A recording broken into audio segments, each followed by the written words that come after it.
Record this. Great. And you hit your got it, Elana button. Got it. Oh my God. I am so thrilled and honored. Want to thank Eric. My name is Gerry, and today is October 28, 2022.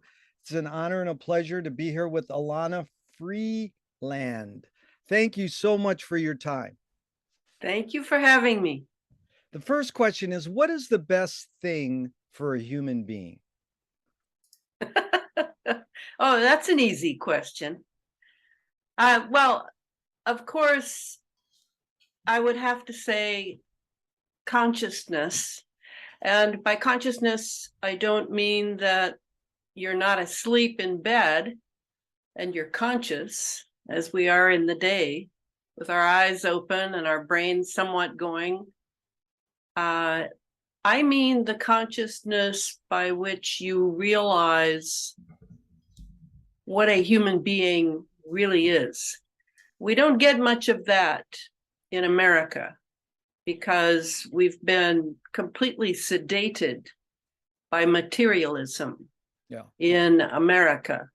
But I was raised, lucky for me, I was raised as a little Romanian girl. I was the granddaughter of a Romanian Roma gypsy and her husband, my grandfather. My mother worked full time. We pretty much left my father when I was 3. And years later, I found out a lot more about him because there was a big family secret, you could say, around this man. And his last name was Freeland. And he was an inorganic chemist. And he taught at the University of Missouri. And I found out when I was 60, I tried to get Navy brat car insurance. And for a car I just bought on my way back from England, where I'd been living for a few years. And when the woman asked me when he was discharged, I guessed that it was 1946, 1947, around when I was born.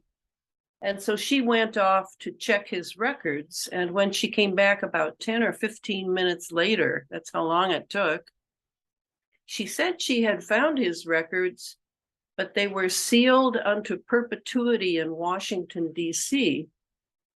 And she said, you know, he was Navy intelligence, right? And at that point, I had not known that, but I had always wondered about him because he was definitely a man of secrets. So wow, Elana, let's hold there for a second, because we're going to get into the family thing if we could. And we'll sort of do these philosophical first and then go into that. But that was a really great intro. We'll get back to that if that's okay, because you anticipated one of my questions. Does the brain more detect consciousness or create consciousness? So is consciousness there bubbling away and we're detecting it, or are we actually creating it? Well, the consciousness with the brain that you're talking about, that's just the consciousness that means you're not in bed asleep. As far as how awake you are to your time, to the themes of your time, to your role in your time, why you're even here, all of that, that doesn't have to do with the brain. No way. That has to do with who you are inside this body that you now inhabit for a brief while. And that's the inner life. That has to do with the inner self, the inner life, the higher self, however you want to term it. But in many people, if you don't come across the right ideas, the right influences, if you are instead a couch potato watching TV and being spoon-fed mind control from the time you're little to old age and death, I can't say much about the fact that you have really passed up a tremendous opportunity to awaken. That was good. Now, what's your favorite form of information? How it comes into you? Information coming into me, my favorite form is reading. Reading. So, did you grow up a reader because your parents were telling you to read? They did it as an example or on your own? Oh, definitely on my own. Because remember, I was raised without television, and I was an only child. I had no one to play with. And I would live through books. I started reading very early because my grandmother was an immigrant and she wanted me to learn to read the mail that was coming because she was worried about immigration and government things. So I started reading quite early on my own. And then I just kept reading because I would enter other worlds.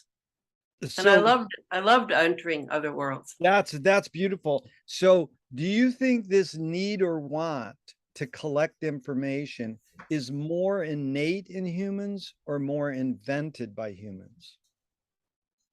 I don't think a lot of people want to take in a lot of information. I think I certainly do. And I certainly know a lot of people who do because like attracts like. But I don't encounter that many people who really want information, who are in search of knowledge, in search of wisdom, in search of figuring out what's really true from what's not true. I don't meet many of those people in America today.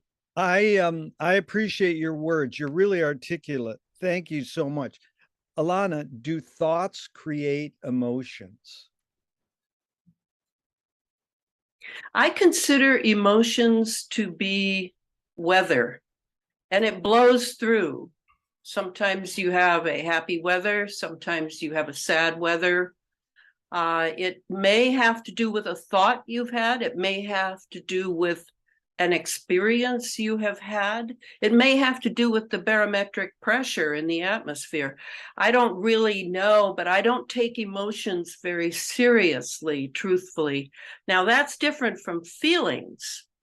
Feelings are very deep, and those have to do with particularly my human nature. And so I don't see the two as the same at all. Thanks for making that distinction. This is fun. You really get it. Fill in the blank, Elana. I don't know what I think Until I can feel it. feel it. Wow. Okay. Can humans think without language? No, no, not at all. It's one of Chom- our unique traits, yeah. language. Chomsky says a language is not just words, it's culture, a tradition, a unification of community, a whole history that creates what a community is.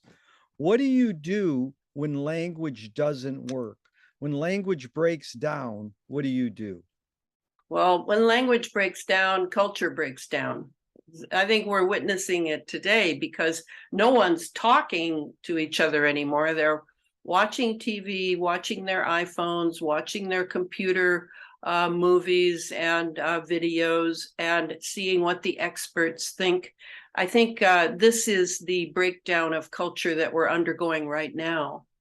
But now that that's happening, language is breaking down. What's your strategy? What do you do when language breaks down? Well, I'm very well known and actually sometimes criticized or made fun of for how I defend the English language. I am a very big advocate of the beauty of the English language, and I write my commentaries to go with things that I'm putting up on either Facebook or on gab.com to the people who follow me. I take care in my comments. I take care with my spelling, with my punctuation. I'm also an editor and a ghostwriter. I'm well known among clients and the people they talk to as someone who really knows how to use the language. It is my main tool.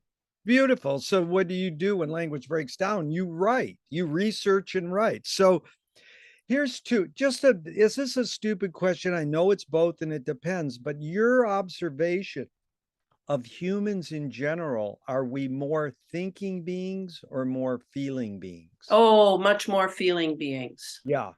Much more feeling beings. In fact, I don't think people, I've been influenced by Rudolf Steiner, right? Yes. Yes, many, many years, 45 years actually. And Steiner's idea of thinking is that it's a spiritual activity, but it's not the kind of thinking where I'm going to go to the store and pick up a quart of milk. It's the kind of thinking where you're really going into something and sort of looking at the parts and putting them together in different ways in order to understand what lies beneath and above and around. That's thinking. Beautiful, because you must have ESP because you anticipated the next question almost word for word. So these are two questions from Alan Turing in the 50s. First one, is thinking a function of the soul? Yes, it is. And that I know very well. Very well. Yes. The second Turing question is, can machines think? They won't be able to think as well as us in a circumspect way with innuendos and allusions and all the things that are sort of nebulous but still there. The machines will learn logic, a certain limited type of logic and ratiocination that it appears human, but they will never, never be able to think as a human being does. Thank you. Do you more pursue happiness or more pursue meaning? Oh, meaning. Oh, yeah. I don't cling to happiness. I have those happy moments and I relish them, but I don't pursue them. I'm looking for meaning. That's why I'm here. What's faster, speed of light or speed of thought? Speed of thought. Dude, there's no right or wrong answers to any of these questions, but that one you got right. Okay, I love this question for you. I've been thinking about this for a week. Audre Lorde, the poet, said you can't dismantle the master's house using the master's tools. Yvonne Rainer responded to her and said, you can if you expose the tools. What new tool do you suggest? Oh, it would have to be true consciousness. I mean, it's the very thing that we know the least about. We laud it in poems, we laud it in essays. Historians have talked about the ancient past and what the difference in consciousness was, but we've never really developed it as a species. Maybe we're just too busy in life, because with consciousness, the real consciousness, you have to go deep, and deep is not something a lot of people do anymore. You are so smart. I am so thrilled with this. What do you worry about when you go to bed at night? I don't worry. Beautiful. What's the difference between worry and concern? Like, let me just tell you, in my mom's case, everybody said, Dolores worries too much. So, at her wake service, I says, there's a lot of people in this room who worried that Dolores worried too much. And so, what I translated as was concern. But in general, these, like you're a specialist, a wordsmith. How do you differentiate between worry and concern? Well, concern will trouble itself no further if it gets to the point of realizing there is nothing to do about the situation that you have gone over very thoroughly to see what your role in it might be to aid and abet whatever or whoever. If I decide there's nothing I can do in the moment, I have disciplined myself, but it did take discipline years ago. I've disciplined myself to just let it go until I hear more. Beautiful. Marshall McLuhan learned from Ezra Pound, the poet, that artists are the antenna of the race. So just to let you know, artists, we mean researchers, radio hosts, painters, musicians. So artists is a broad term. Artists are the antenna of the race. They're broadcasting and detecting the hidden psychic effects of our inventions so that we can learn to cope with what we don't like about the inventions. So, Elana, I asked you the question McLuhan probed his whole career. Why do we ignore the hidden psychic effects of our inventions, even though the artists are broadcasting them to us?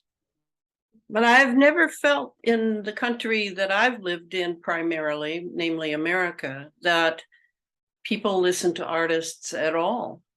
I mean, even in university settings, I've never felt that artists have had the respect, because we've fallen prey to a very sort of automaton logic requirement for intelligence, for making decisions, for deciding which way to go and which not. So I don't think I've even seen what you're talking about in my lifetime. I don't feel that people really listen to artists at all here. But the question is why don't we listen to artists? Because we're completely in a materialistic sleep that I think that technology, and particularly television, I would say early on, have done us a great disservice, and they have all been used for mind control. And remember, I spent 10 years on MK Ultra. So I know mind control. I know how it works. I know the technology. I write about the technology. So yeah, I think we've fallen into a sleep run by technology and experts, distant experts, and really don't have what we would call maybe common sense, even, much less get to something about the imagination. Yeah, really well put. Most people don't know the first TV station in LA, KTLA, it's still going, Channel 5, was started by a guy who used to work for Hitler. That should tell you something right there. How powerful. Absolutely. I mean, Operation Paperclip. Yeah, hello. I mean, come on. I can't even imagine America, what we would have been had the Dulles brothers not forced us into this yoke. Okay. Do artists have moral obligation? Yes, they do. Yeah. Yes, they do. And I learned that back when I was studying writing in university for my undergrad. I studied with a few poets, minor poets, but poets nonetheless, who had published. And we used to have this conversation a lot in class. And there were people who felt that, no, it is not. An artist should be free to do whatever they want. And no, I've never felt that. I am an artist, and my art is subject to humanity and what I can do to help us move on from this terrible materialism that we've fallen into. Are you more afraid of new ideas or more afraid of old ideas? Well, are you talking about just exactly today, of where we've gotten in the last 2 to 3 years? I definitely am extremely wary of. They're really not new ideas. They're old ideas in new black outfits. They're really not at all. I don't know if there's anything new. Ecclesiastes said there isn't, and maybe there's not. That's funny. The guy who invented the intermittent windshield wiper, Charles Kettering, he has a great line that goes, people are very open-minded about new things, as long as they're exactly like the old ones. So true. Can you conjure up your ever one of them? Say it again. The screen froze. Can you conjure up your earliest memory ever or one of them? Oh, yes. I have very few memories from my childhood, but there are a few that are indelible and I can see them easily. Well, tell us one briefly. I remember watching my father, the scientist, leap up on an 18-hand horse bareback as if it were the easiest thing in the world, and how impressed I was. Wow. Is memory more a curse or more a blessing?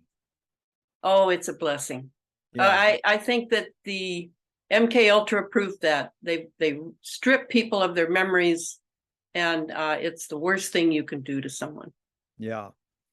So you've sort of touched on this, but I'm going to ask it anyways. Tell me someone within your immediate family, just briefly, like who was a role model, and then outside your immediate family, and what was their specific impact?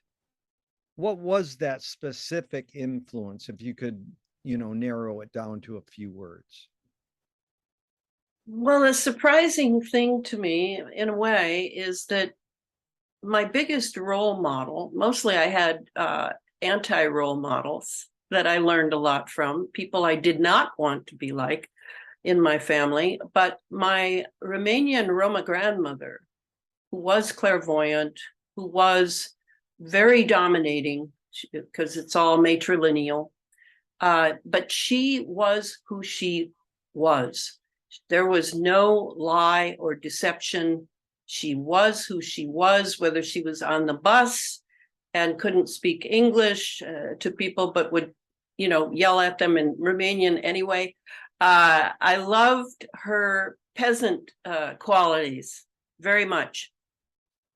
That was really beautiful. And outside your immediate family, just one major early role model, someone who had an impact on you, and what specifically was that impact? I actually wrote about her in my Sub Rosa America series. And her name was Ria, and she was an artist. She was a Russian Jew from her family from up in Russia, the northern parts somewhere. And she had qualities that I admired tremendously. And there were also things in what she did with her own family that I thought were wrong. And I took note of that. But she had a tremendous influence on me. Beautiful. Did your parents raise you a particular religion? No religion. My grandmother, as I said, was a Roma, so she had me baptized Russian Orthodox in case I needed help from the Christian God. She believed in a whole polytheistic worldview, and in that way, yes, I had my own religion, but no, my parents could never get me to go to their churches and things. Do you pray? Oh, yes, big time. I mean, in a way, I'd have to say that my everyday is like, because I'm a writer, I'm in solitude and isolation all the time, my own personal lockdown. Um, every minute is my every day is a prayer. Yeah. And I'm in conversation with whatever those beings are that exist that I can feel, but I can't qualify. Beautiful.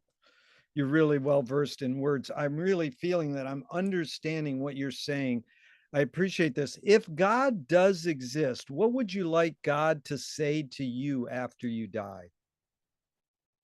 Job well done. There you go. What else? Yeah.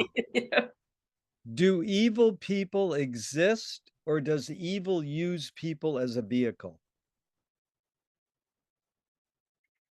Well, there certainly are evil people, but at some point I would say they weren't born that way. They chose it, or they were raised in such a way that there was no other choice that they could see. I know evil exists. I have probably met two people in my life that I would say were absolutely committed to evil.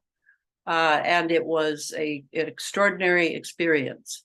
So I feel that I am an evil fighter, and I do that by trying to strengthen people, I think, is what I do through my writing and my oral work, like what we're doing now, the talks I give and that sort of thing.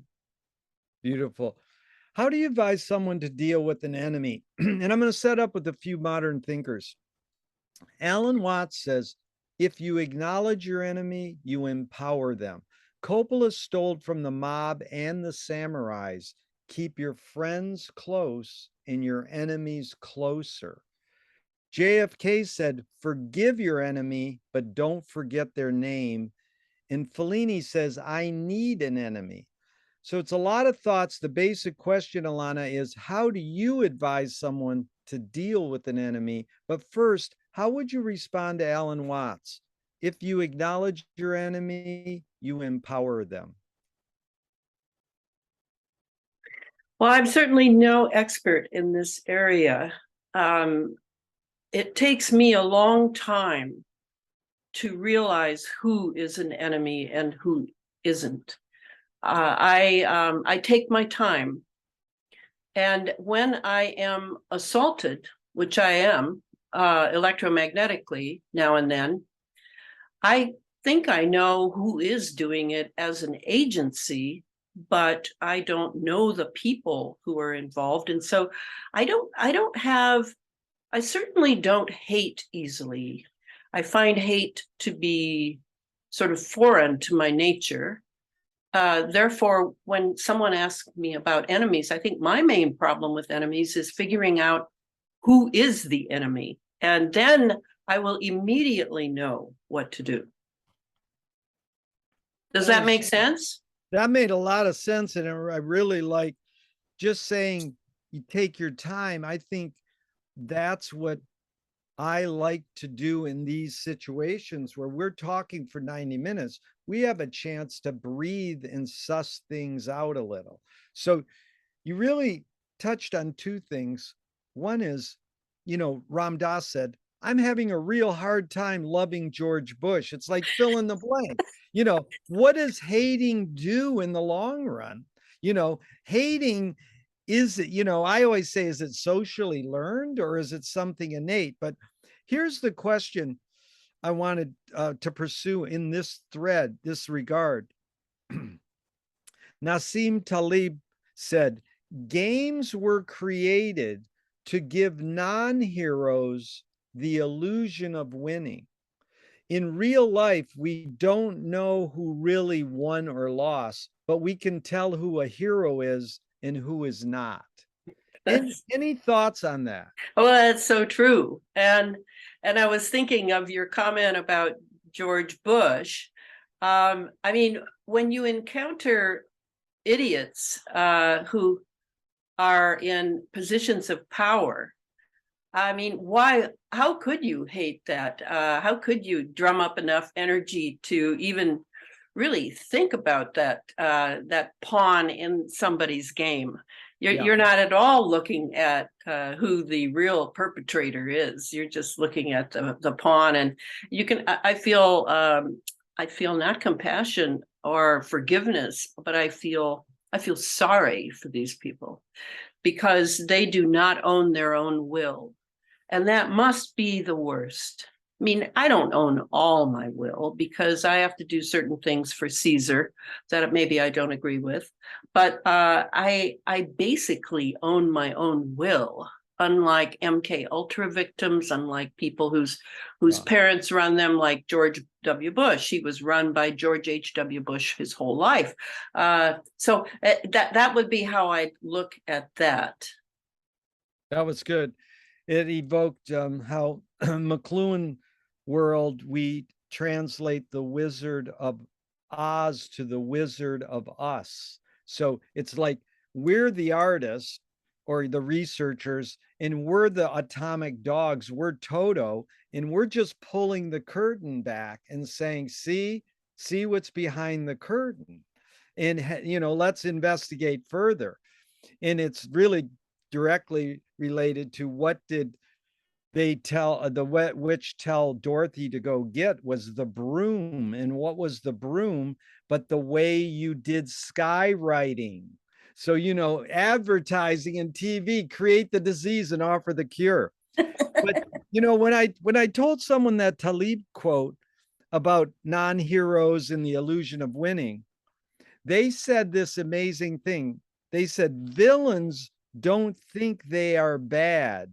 They want control. Heroes want freedom. So I thought that was an interesting Yeah. distinguishing, but it led me to this question is, does punishment work? So, Gregory Bateson with the double bind says, pay no attention to me that I'm lying to you. He said, does the criminal get caught? Do they go, wow, I did something socially or morally wrong? Or do they go, wow, my criminal skills weren't up to snuff that day? So the basic question is, does punishment work? Well, doesn't it depend on the situation?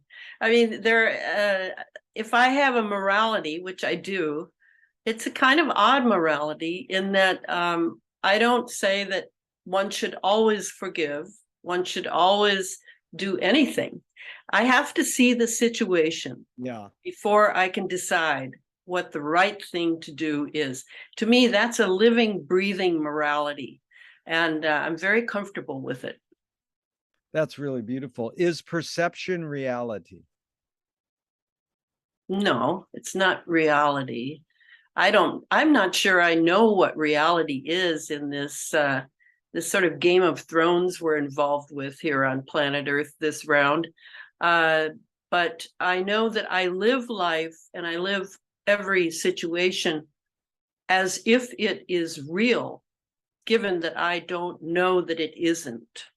So I have a certain standard that I set for my own actions. And I therefore always treat everything and everyone as if they're real. And I've found great success in that. Beautiful. So James Joyce, goes again right along with the next question. James Joyce was the first projectionist in Dublin over 100 years ago. He basically checked out. He said, this is stupid. Why should I go inside a building and see a movie of a tree when I can go outside and see a real tree? Years later, Faulkner said sometimes the best fiction is more true than journalism. Why do we have to recreate things in order to get them? Why do we have to go to a theatrical play of people acting out life? Why don't we just live life? Well, I think that is exactly what I mean by consciousness. If you are subject to the idea that if you live a natural life, that is the most important reality that you can possibly do. And I certainly don't fault people who grow their own food and live off the grid, not at all. But to say that it's good enough without really looking at it from different vantage points of what exactly has been going on, or going to a drama in which you project into one of the actors who's playing a part, that gives your higher self an opportunity to see from a different aerial perspective. And that aerial perspective is essential. Now, couch potatoes probably are not into aerial perspectives. They're probably into a nice big bag of chips and the TV for the evening. But for me, I've never been satisfied with that sort of sensory way of looking at life, that it's all about the senses and it's all about what's happening around you. No, I have to have that aerial perspective, which I think is why I've read so much, to get aerial perspectives of, I mean, I went through a period when I was a late teenager, or maybe an early teenager, 12, 13, 14 years old, where I had a whole list of biographies that I wanted to read, and I kept the list and I checked them off as I went, and I kept reading. I wanted to read the biographies of great individuals to see how they did it, because I wanted to do that. That is great. Have great role models. That's why you're a great writer. But back to that word reality. I forgot to say one of my favorites is Lily Tomlin said, reality's just a collective hunch. But I like the word collective there. But this is beautiful because it leads into, tell me the tipping points just briefly in your life. So, it's evident your grandmother and the circumstances are you become this reader. Then you go to college and you're studying, and you, like you said, you were studying writing with these poets. What was the tipping point in finding being a Waldorf educator? Like, what was the tipping point when you go, I want to be a teacher, since you've spent so much time? And then what was the tipping point when you got into these other topics like transhumanism, deep politics, nanotechnology, and MK Ultra? That sort of in one area, and being an educator and being a researcher, what was the tipping points? Well, again, we're kind of back to that big secret in the family. There was always, it's sort of an abrasive. And I know I'm not the only person that has had this experience. You've been told a certain story, you kind of know your story, but you really probably don't, because you can just feel there's something missing in the story you were told. And what the heck could it have been? And in my case, it was a really, really dark side, a really dark side. And that would include Navy intelligence. That would include my father probably building bombs throughout the war for them, and then how they used him his whole life, and what they did to him in order to control him. That's where I think I came in with my mother, and we had a really dark story that nobody was talking about. And it took me that many years till I was 60 to put it together. And I would say that was my tipping point. Gotcha. Was how I was, when I became a researcher, why was I so interested in the dark side of what happened in America? Yeah. Now, I had tea with John Kennedy in the Rose Garden. That's really important. I was at Girls Nation. Bill Clinton was there too. I didn't know him, but he's talked about it. He was at Boys Nation. He was being groomed because he has a bazillion photos of himself from that day. I was not being groomed. I have one photo, and my mother burned it. So I was there with Kennedy. It had a huge impact on me, not so much because he was the president, but because he was, it's like I felt like I'd known him. I had this deep feeling, gosh, I know this guy. Yeah. And then 3 months later, he's dead. Wow. And I have to go and give talks to the civic groups that paid for my trip. And everybody's sobbing. Everybody's crying and running from the room. So, that was a huge tipping point. And I was 16 years old when I had that. And then later, I began to sort of dig around in the family background to figure out why I was studying MK Ultra. Why did I want to know about all these conspiracy theorists that I was coming across? Because I was an intellectual. I was not a conspiracy theorist, but I became one, I guess, because I was looking under the rug and in the closet and in the basement to figure out how many lies we'd been told in this country. Oh. What was the tipping point for Steiner where you kicked over into him? Well, I was on my way to China to become a Chinese medical doctor when I was 22. I had a letter of introduction to a great doctor over there on mainland China. I was waiting in Hawaii for the ship to pick me up, who I had made a deal with the captain of the ship that I would cook on the way across the Pacific for my trip. And during that time of waiting, I stayed at a guy's house in Kailua Beach on Oahu, and he was not there. And so I looked at his bookshelf and I found a book called The Way of a Child by A.C. Harwood about Waldorf teaching. And I knew I wanted to be a teacher. People used to ask me when I was 5 years old, what do you want to be when you grow up? You want to be married? No, I'd say, I want to be a writer and a teacher. Yeah. And so I read The Way of a Child that night, stayed up till dawn reading, just could not put it down. Just, this is it. This is it.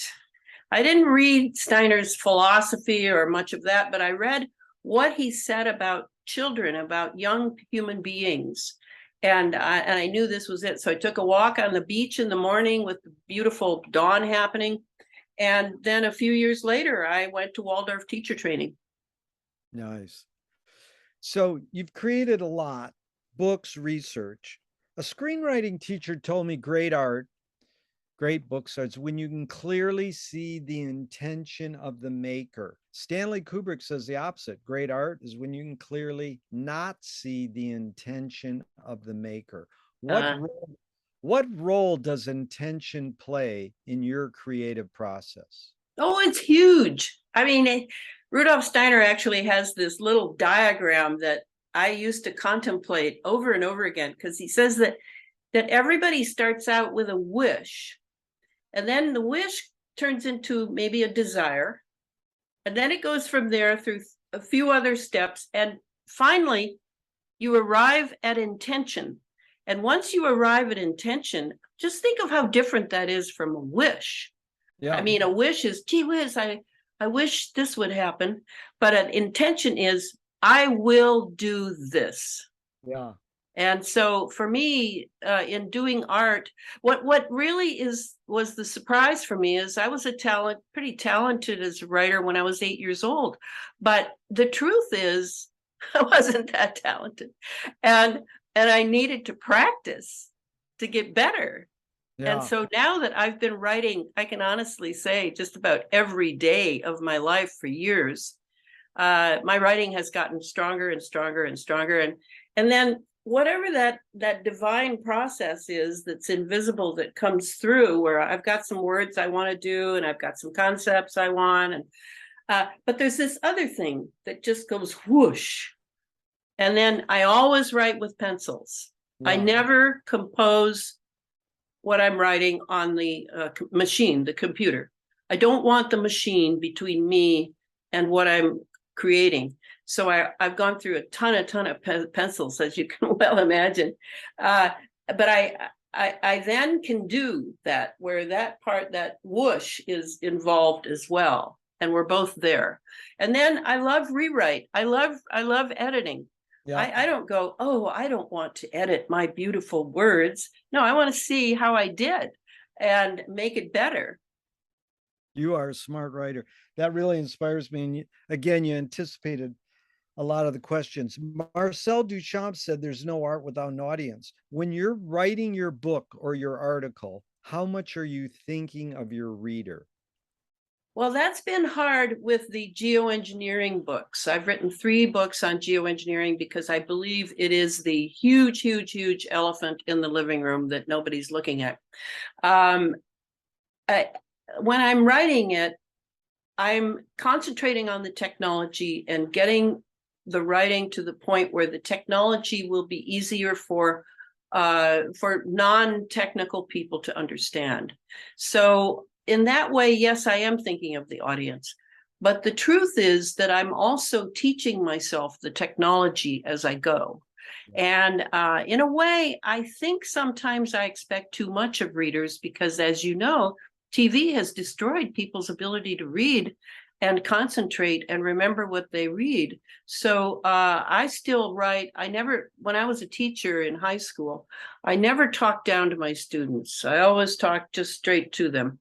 And I gave them the permission to say, if you don't know a word I'm saying, ask me, I'll tell you. But I would not talk down to them. And of course, that's why I was a very good teacher. A good teacher knows that innately. But for writing, when I'm writing fiction, it's easy to do because I know who I'm writing for. I'm not doing technology per se. Mm-hmm. So Sub Rosa America reads tremendously well. with actual real inspiration at points, but there's also a lot of data in there, because I'm trying to tell the history of the United States about MK Ultra and the CIA killing all of our rock stars. The death of Brian Jones, the death of all those guys was done by the CIA. So there's a lot of history. It's definitely not a page turner. So, Yeah. complex question to ask a writer, because I've got various levels, right? You are doing so well, and you're again communicating so clearly to me. I really appreciate this. And McLuhan talks about how everything humans invent extends some humanness. He used the words human sensorium. So that's like clothing extends our skin, knife and fork extends our teeth. The shutter in a camera is extension of our eyelid. And even like you could say philosophy or religion, non-tangibles extension of our consciousness. What is the pencil an extension of for you? What humanness is it extending? It's like it's like a paintbrush, isn't it? I mean, I'm putting on paper thought, which is invisible. Yeah. And so far just locked up in Elana's brain. And I'm turning it into something that others could read. I think it's just magical. Yeah. But it needs, it needs work. You can't just write something down and think that's it. It's all very inspiring. You want to make it so that the people who read it can eat it. I mean, eat it and get nutrition from it. Nice. Grow from it. Stories are food. Beautiful. And T.S. Eliot said poetry's outing your inner dialogue. What language is your inner dialogue in? Oh, I'm a Romanian mystic. I'm completely a mystic, but I have a very good intellect, probably from my father. Yeah. I would imagine. But it's almost like more so, what form is your inner consciousness in?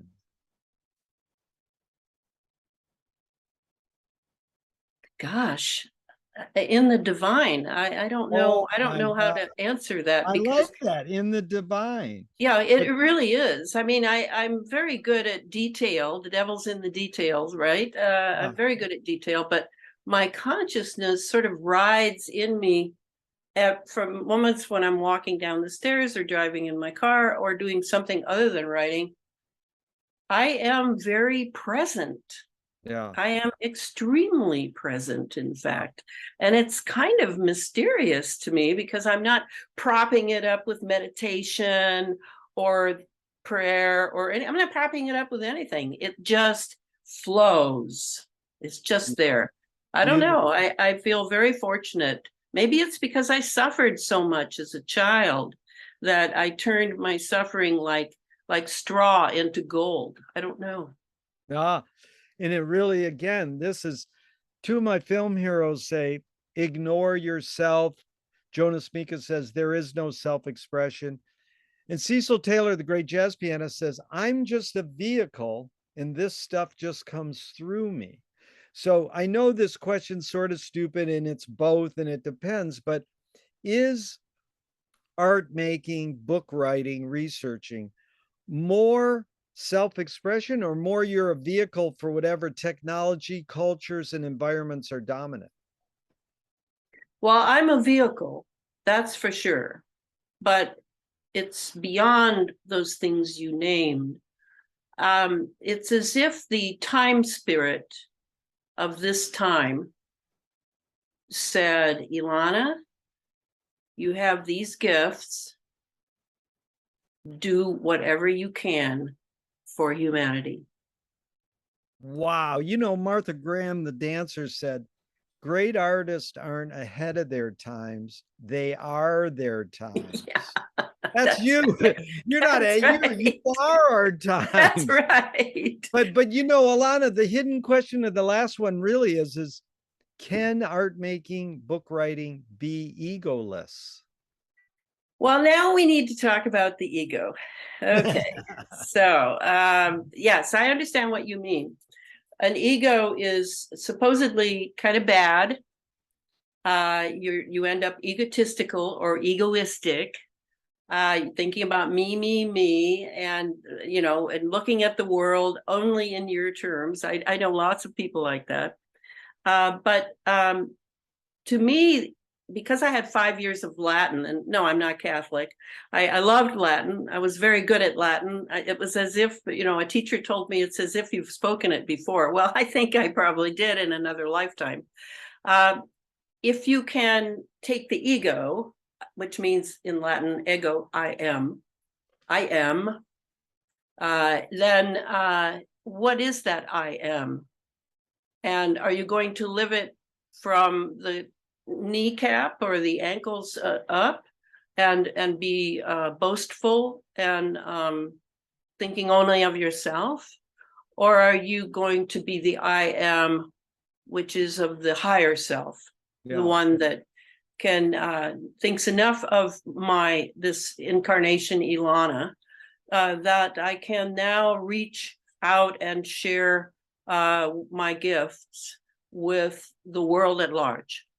Much more satisfying to do it that way. The other, with the Hollywood star thing, and the glitzy glitz and all that, it's never been attractive to me, not in the least. Really well put. Thank you. So I asked Michael Apted, the great filmmaker, 40 years ago. He made a documentary on a Russian rock star. And it was right when MTV was breaking. I says, why do rock video editors feel so obliged to edit fast?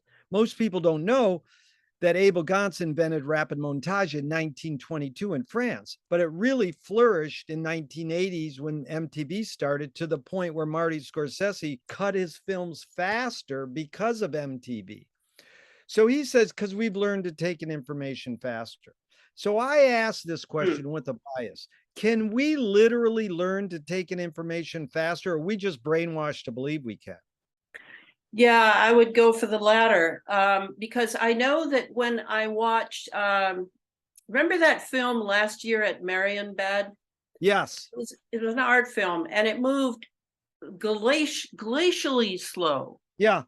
So that you could feel those scenes and feel how the director had set it up. And I love that.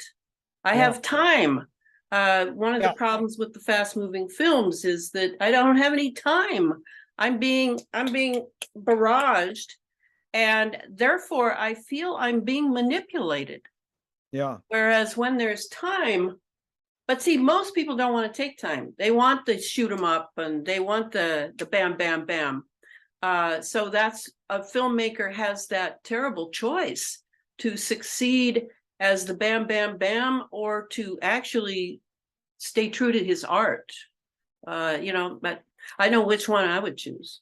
Yeah, it's really well put. And, there's a new movie out called Brainwash Nina Menkins, and it tackles the subject of the male gaze. So in 72, Laura Melville came out with this really big essay for feminist movement, that there's a female gaze. And it really started with John Berger, The Art of Seeing, years before that. And he said the human gaze. So it goes deep. My friend says, well, did we invent eye contact, or is it in us innately? And then we learn of Alice Guy Blanchet, who basically invented narrative cinema with George Méliès, but got blackballed out of the cinema books. And now there's a documentary on her. And did she have a female gaze? Well, this is like 120 years ago. She grew up seeing paintings and photographs were probably done mainly by males. Right. So and we want to say, well, there's the human gaze, but do you think there is a difference between the female gaze and the male gaze? Oh, absolutely. In fact, I'll take you back further, that you need to know, if you don't know, that during the time of the troubadours in Europe, there was a particular thing they were able to do, some of the troubadours, called the gaze, capital G, the gaze. And the gaze it's I actually had a friend sort of a boyfriend once, and I said to him, let's do the gaze. I know what I've read, I've never done it, but let's do it. Instead of being sexual, instead of being romantic, let's just lie next to each other and let's do the gaze. Into each other's eyes. Yeah. Into each other's eyes. And that's all we did. No desire, no anything. Just this gaze where you're going deeper. I mean, it was unbelievable. Yeah. You're going deeper and deeper. And he was much more of a materialist. He was a doctor. So, he was absolutely shocked because he said, when we came out of it, he said, my God, I feel fulfilled. Yes. And it was an amazing experience. So I can't say I understand the gaze, but when you brought that word up, that word is very pregnant, no pun intended, with this magical, something magical in it. Well, what's the most significant difference between men and women, physical aside? Well, I can't leave the physical out because I often think of how hard it is for men to have testosterone. Yeah. I'm very happy I have much less. I mean, I think I have a teeny weeny bit, as I recall reading. But I find that must be very hard for men to always have it, because now I'm relieved of my estrogen cycle because I've gone through the change of life, as it's called. And it's like a big dog dropped me from its jaws. I swear, that's what it felt like. It felt like freedom. I'm free. I can do what I wish now. I'm not driven by nature. Whereas men have to carry that burden and deal with it to the very end. Anyway, that's how I look at it. That was good. I mean, we often say you are your name or the town you came from. So you're free land. Beautiful. Yeah. But Elana, what caused matriarchy? Well, it was the beginning, wasn't it? The consciousness was very different back then. Rudolf Steiner has a beautiful passage in his book, Cosmic Memory. And it's about long, long ago when the earth was still evolving. It wasn't as hardened as it is now. It was the air was more watery, more moist. It was jungly. It probably was the time of the dinosaurs. Anyway, there's this one scene that I've never forgotten when he says that the men were out hunting and the women were back at the cave, tending the fire and taking care of the children and making the nourishment. And it gets to be late in the day, and the women know that the men will keep hunting no matter what. That's the will of the men. And so the women go out and begin to sing, and their voices carry miles on this moist, wet air that we had then. And the men are far away, and suddenly they hear that melody and they all think, home. Oh my God. Home. And they turn and they come back. I mean, what a scene. I mean, it stayed with me for so long now, years and years, of that. There's a certain element in men that is like that the woman, nothing can replace but the woman in some way. And of course, we all have so far anyway, come from a woman's body. But in this scene, you really understand how the woman used to be in charge of the home. And then what happened? The CIA and all its friends, all the people Marshall McLuhan tried to warn us about, they all came and took the woman out of the home. Yeah. Sent her to the workplace. Yeah. And we lost a great deal there. Yeah. Not to say that a woman shouldn't be free to make her decision, but this idea of home, I think if there's anything people are lacking now, it's a real home. Yeah, it's really well put. Sense of home. You really tackled that question well. People have problems with that question when I say what caused matriarchy, because I think it boils down to is biology, that women give birth and that's what caused it. But it's complex because what do you mean by cause and where does it go? But the way you painted that picture was so beautiful, bringing in the song by the woman, the sirens singing this call to bring them home. So, what was the motive of the cave artist? When they like the what is it, Lusco? Yeah, Uh, well, to to turn it into art, to give a historical record, to the overwhelming feeling like you have, or like many people have when they're young, to write a poem, to paint a picture, to sing a song, play a song on the guitar. I mean, what is that where you just feel like if you can't express this, it's too frustrating. It needs expression, and that's one of the beauties of the human being. We have to express ourselves, and I think that we've been that way from day one, no matter how complex our yeah. civilization. Compulsion to do that. We're driven to do that.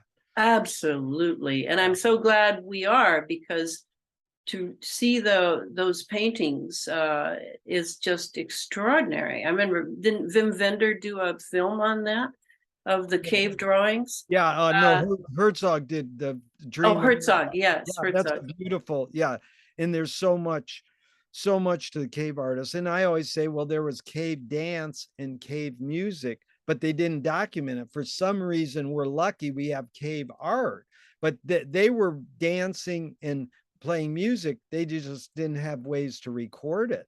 Well, and we need to stop this lie that the primitive cultures just weren't up to snuff like we are. I mean, I mean, how could you even think that? And looking around now, it's like, wow, we have lost so much.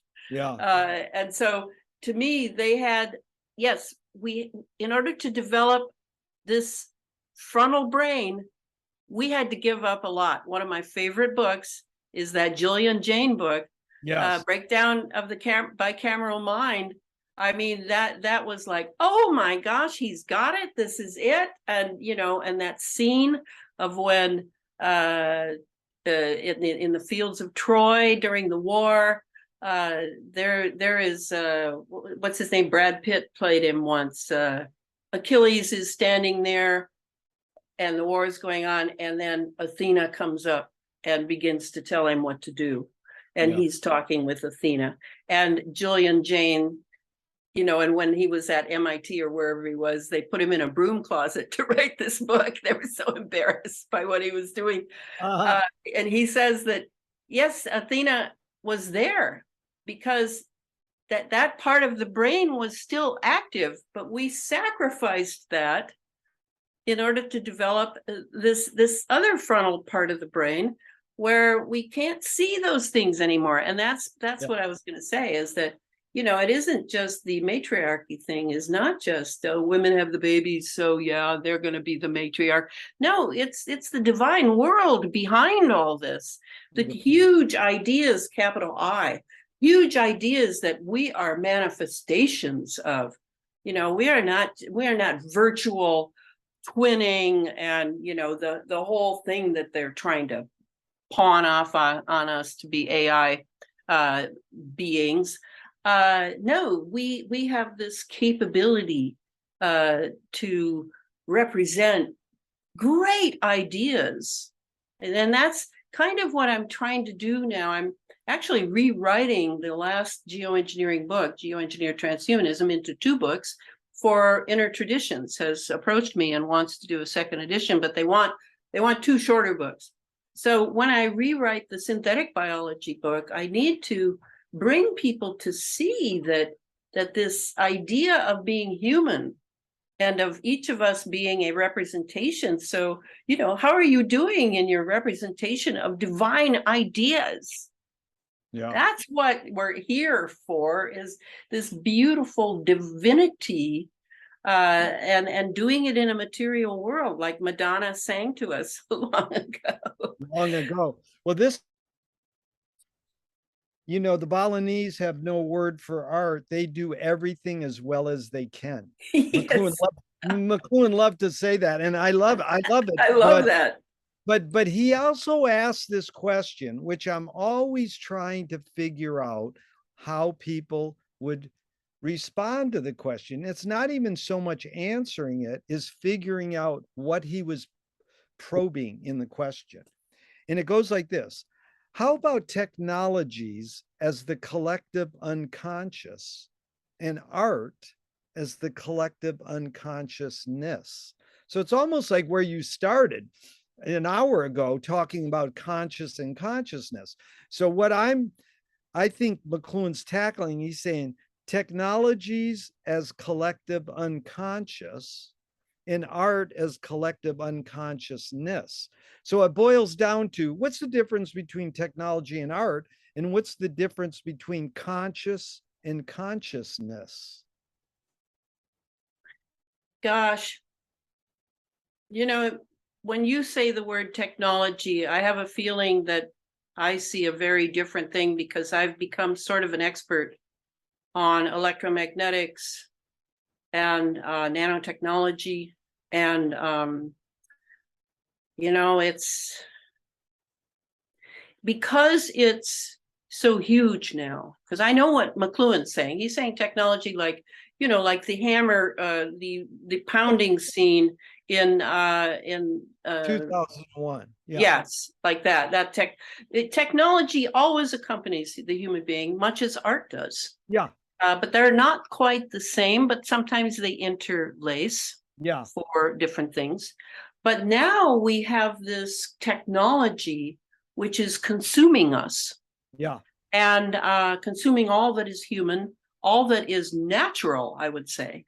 And so we're in a war now with the technology. So I can't really talk about technology in the terms you've given me, because I really see that something very big has happened. And of course, this is why people turn to the alien idea and the UFO idea and looking off planet. Like, no way could humans do a technology like this. Well, I don't really agree. But on the other hand, there is this divine element that if you abandon it, then what kind of human are you?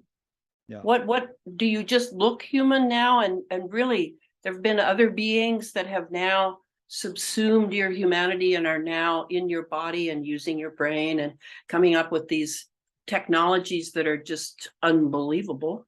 I don't know the answer to that. I don't know, but I know that I need to explain the technology to a certain degree to people so they can protect themselves. So technology has become less of our helper than what we have to protect ourselves from. It's very strange. That's great, because McLuhan said, if you don't study your tools, you'll become a slave to them. And So that's what's happened. that's what happens. So the next question is, what's more important, conviction or compromise? Oh, conviction. Yeah. Yeah, I'm not much of a compromiser on certain things. I understand the principle, but I'm not sure that it's always what one should do. We have that idea in democracy that it's a matter of compromise. I don't think so. I think we've lost the democracy, whatever democracy we had. We've lost the republic, whatever republic we had. And in the face of this technology I'm talking about, and we did not have enough conviction to defend it when we could have, and now we're pretty much running for our lives. Yeah. In my opinion. Lewis Carroll says, I believe as many as 6 impossible things before breakfast. Elana, have you believed in any impossible things lately? I don't know. I tend to think of my whole life sketch as being impossible to some people, because in a way I've lived about 5 lives in this one life. Yeah. But I didn't do it purposely. I tend to think life sends you what you need to do and respond to. And I have a great trust of life because I realize I'm not a worm, I'm not a flea, but I am pretty much unknowledgeable as to the larger things that are going on. But I have a certain role to play, and I have tremendous will and intention and conviction, and I will hold that line. Yeah. Well, tell me one major element in your creative pursuits, you're researching, that's changed, and one major element that stayed the same in the years you've been doing this. Say it again. Tell me one major element that stayed the same and one major element that's changed in the years you've been researching and writing. I think I started out with, I have a basic goodwill toward people. Yeah. And toward just about everything. I am not one of the woe is me and wringing my hands and falling into fear kind at all. But I would say that I had a lot of problems when I was younger, that I had to, like combing one's long hair, I had a lot of tangles and a lot of things to set straight before I could fully and thoroughly be who I am. And it isn't to me that you become who you are as if it were a discovery and as if you've trying this idea and that. No, I think that you are who you are when you're born, but now you're going to have to figure out how to manifest it. Yeah. That's how I think of it. And that has definitely changed because I am under no doubt now about certain very large themes of what is going on, at least in my present incarnation. Yeah. That's beautiful because I see you too as what's called a pattern recognizer. You see patterns, you recognize them, and you get comprehensive awareness. You get the big picture. Yep. So Moshe Feldenkrais works with healing and movement. He says it's literally possible to identify a weakness and incorporate it to become a strength, rather than we're normally taught to overcome a weakness. Exactly. Tell me a weakness you turned into a strength. That's a good question. I love Feldenkrais, by the way. Yes. All right, a weakness turned into a strength. Okay, yeah. I used to lie when I was a kid. I lied all the time. I don't think I understood the difference between fantasy and lies. I know that a lie, when I got older, I knew that the lies had to do with making myself look bigger, making myself look more important, protecting myself, perhaps in some cases. But it got to the point where I saw that it was a habit. And this was when I was 23, 24 years old. I was graduating college finally. I took my time. I went to quite a few universities. And I remember lying to the secretary of the college I was at in Hilo College, about how I needed these blue books for testing for students at the high school I was doing my practicum at. And that was not much of a practicum because the teacher who had taught these 5 classes at this high school had quit. And when I walked in just to do a practicum with somebody overseeing me, they said, well, we really need a teacher. So we're just going to give you all 5 classes and that's going to be your practicum. And we'll drop in whenever we can. So I had said to the secretary, I need these blue books for a testing situation, when really I just wanted to give them out to the kids so that they could see what it looks like. And as I'm telling her this lie, I'm about to lie to her, my whole throat seized up and I could not say the lie. And that was the tipping point for me with lying, was from there on out, I then understood that sometimes, yes, I exaggerate. sometimes I become the storyteller and it gets away from me.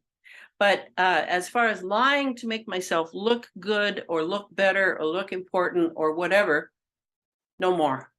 It just ended. It just died that day. It was great because that was a weakness. That was a real weakness. Yeah, and you had an epiphany. You turned it around. You turned it, what McLuhan calls, you turned a breakdown into a breakthrough. Exactly. Yeah. Exactly. So Louis Buñuel, the great filmmaker, says, I'm for anyone who seeks the truth, but I part ways when they claim they found it. Now, 99% of people go, that's great. And one person finally challenged me. He says, that's bullshit. I'm going to seek the truth because I want to find it. But we know the truth can be forever in flux or changing. But my question morphed out of that was, the cliche is the journey is more important than the destination. Why do we have to name a destination or seek a destination if the journey is more important? Well, there's something in us that needs some sort of end. I've noticed that. It's like writing a book. Isn't that the bane of the writer? Is like, is the story over? Yeah. have I finished it? It has to be finished. Yeah. There has to be an ending. It can go on to another book in the series or whatever, but it has to have an ending. There's something in us that needs that satisfaction of arriving at the end of a very good journey in which we probably learn just about everything on the journey, but we need that end. Yeah, I think so. Very good. Anger can be a productive emotion when fill in the blank. I just had this discussion with an MK Ultra the other day, in which she was saying to me, oh, I should always forgive people, and I shouldn't become angry. It's really not good to be angry. And I said, no, I don't agree with that at all. That there is a time for righteous anger. Yeah. When you are incensed. I mean, I remember a scene years ago when a man in the supermarket was holding his child by the arm and slapping the crap out of him. And I was all over that. I mean, I am one of those fight types, not the flight types. Yeah. And so I'm down there, stopping him. And then, it's the problem is, when is it righteous anger and when is it just you're irritated? Well, you need to self-observe. If you're just irritated, that's probably not good enough. Really well put. Utah Phillips, political folk singer, says anarchy is making rules for yourself and not other people. Who's entitled to make the rules? Well, I'd like him to send that to Black Lives Matter. That would be very nice, because anarchy is serious on the social level. It's not serious in your own little private life, but it's serious otherwise. And why do our anarchists end up being like Marxists, where they know exactly how you should behave? I don't really understand that. I'm not a fan of anarchy, I think, because I like organization, but I more like it for myself, and I don't particularly want to be a leader who decides what other people should do, but I would like to keep certain structures that avail people of the freedom to make their own choices. That's probably why I'm not an anarchist, because I like those structures. I believe in them. So Marcel Proust asked this question, and we touched on it just there a second ago. On what occasion do you lie? Well, there's always the Jew in the basement, Nazis at the door lie, right? Yeah. Where you're protecting someone. Yeah. But does that go to the mother whose son has just murdered someone? No, it does not. So that's a kind of slippery slope, that one. Yeah, I mean, generally speaking, it is better not to lie, because then, as you know, one lie gives occasion for another and another and another. It's a slippery slope. Elana, this has really been fun. We got about 10 more minutes. I really want to thank you. Your time has been enlightening. How do you find peace of mind? Well, I don't really, like I told you earlier, I don't really have to look for it myself. It seems to just accompany me now, because I'm on my trail. I'm on my destiny trail. And for a long time, I wasn't, until I was able to put some family secrets together and come to some epiphanies to understand why I had been off my trail. And then, boom, I'm back on my trail, and that's been like, I don't know, 25 years now. So if it's about other people, how they will be able to find their way, to me, it does have to do with having inner life. If people don't have an inner life, they are not going to find their way. And what that inner life can mean, there's a great deal of freedom there to decide on that. I certainly don't want them to be like me and, oh, go read Rudolf Steiner, go do this, go do that. No, I don't know for other people.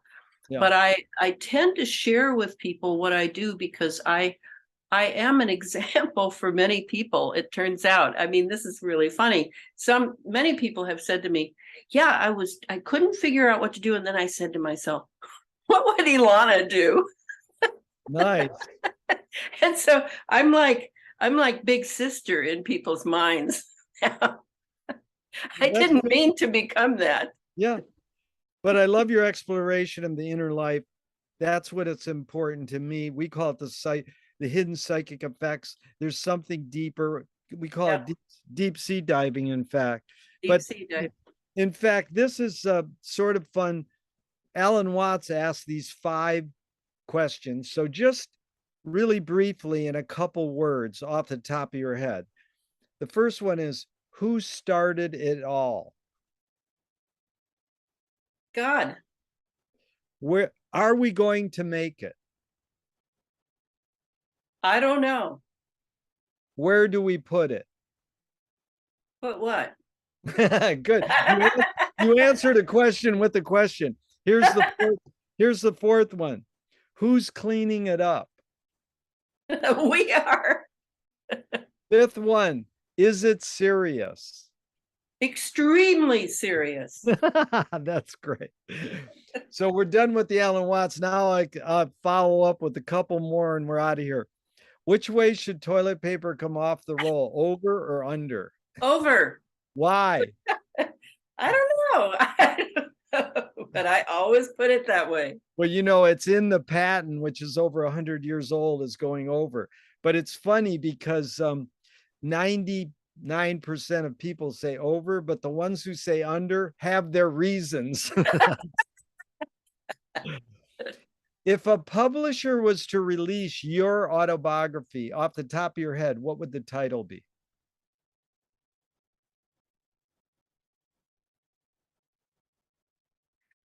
Oh, the title. I know exactly. See, I will be writing an autobiography because,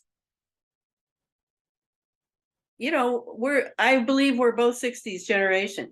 Yep. There will never again be a generation like that. Right. And maybe that's what the title will be. There will never again be a generation like mine. Yeah. Nice. Great title. They want to scent the glue in the binding. What smell? Say it again. They want to scent the glue in the binding of your autobiography. What smell would you pick? Cedar. Beautiful. If a statue was built in your honor, where would you want it displayed and what would it be made of? Under the Getty Museum. Oh, that's nice. And what would it be made of? I can't tell you because you don't know what I know about what's going on under the Getty Museum. That's great. I love that. No, I love when I love the answer. It's very rare. I can't tell you. Or like one Right. time, so when I said, "Do you pray?" this person goes, "That's too personal of a question." So see, I like people to be honest about the questions. I'm Yeah. forever trying to revamp the questions and rethink them. One question I've skipped, but we'll go back to it is, you've accomplished a lot in your life. How do you rate these three elements? Luck, skill, and ambition. What played the biggest role, second and third?